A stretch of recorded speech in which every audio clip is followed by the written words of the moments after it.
The craziest thing that can ever happen to you is opening your project only to find that all your audio files are missing. In today's video, I'm going to be showing you guys most important Cubase settings that you must do right now before it's too late. Hi guys, what's up and welcome back to the channel. If you're new to this channel, my name is Jay. I make music production tutorials on YouTube on mixing and mastering. Consider subscribing, click that post notification bell so that you get notified every single time I upload a brand new video. Alright, so the first important setting that you must do is make sure that each project that you're starting has a specific folder where it is saved. And this is usually done here. You go into your drive, create a folder where all your Cubase projects will be going. Click right here, use this as my default location. Every single time you start a new project, obviously you're going to empty here, then make sure you give it a name. Today's project is Fire, right? So this is the project folder and it's going to be saved in Cubase projects, which is the folder that you made to save all your projects. Every single time you start, make sure you give your project name right here, then go to create.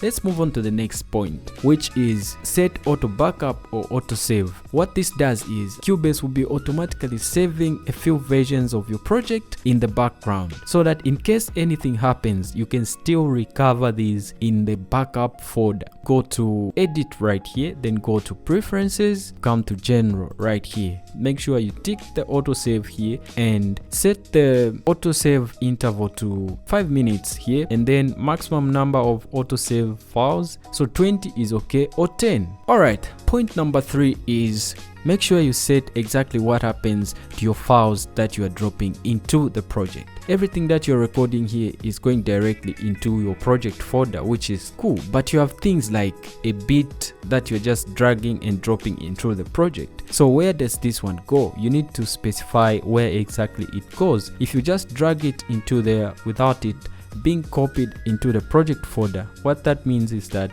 it's still in that location. So if it was in downloads, the moment you clear your downloads folder, that file also clears from your project. So what you do is, let's say for example, this is my beat right here. The moment I drag and drop it in Cubase, this pops up right here. Make sure this is clicked right here so that your file goes directly into your project folder, which is the folder that we made. This way, even if you delete it from the folder where you dragged it from, it will still stay in your project files. Also, maybe additional settings on this sample rate. Click on the to convert whatever this file is to the sample rate of the project and just click that.